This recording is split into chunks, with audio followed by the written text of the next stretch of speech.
The purpose of this video is to show you how to hook up a Hydroviv Undersink Water Filter.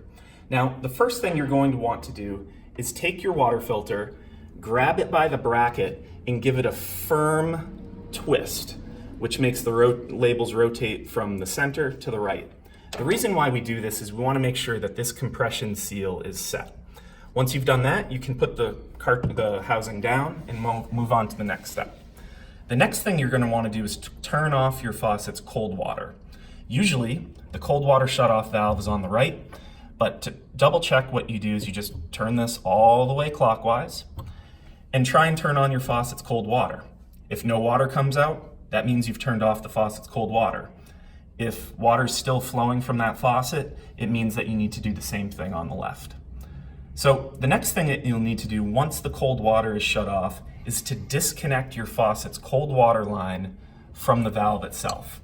For this, you'll need an adjustable wrench. Now, to disconnect this, all you do is just turn with the adjustable wrench counterclockwise until you can get this connection free with your hands. Now, it's normal once you disconnect it for a little bit of water to come out of this, and that's because there's water in this tube and it needs to come out. You can catch that in a cup or using a rag or a towel or anything you want. The next thing you'll want to do is to get your Hydroviv's white plastic hose handy. So this is a critical connection. So you'll want to make sure that one end of the tube has the brass nut, the white compression ring, and you'll want to make sure that the white compression ring, the pointy end, is pointing toward the end of the tube. The final thing you'll want to check before you make the connection is that there's a brass reinforcement insert there. To make this connection, all you do is you take the tube, insert it all the way into the valve, slide the nut down, and tighten it with your fingers as tight as you can get it with your fingers.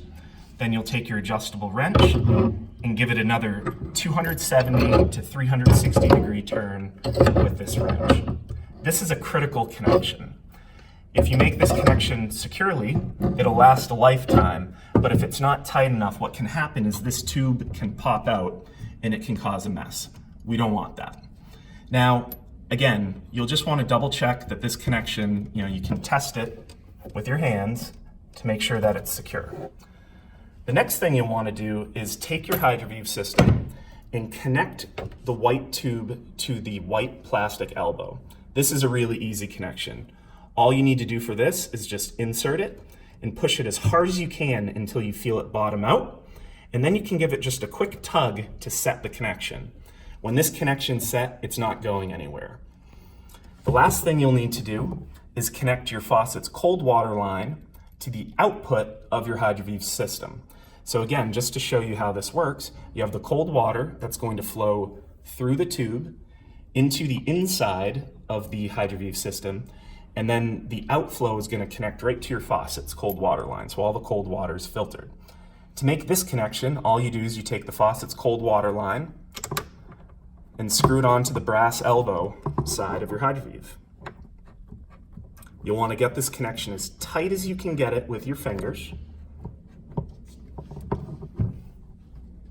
And then you'll want to give it another 180 degree to 270 degree turn with the wrench just to set that connection.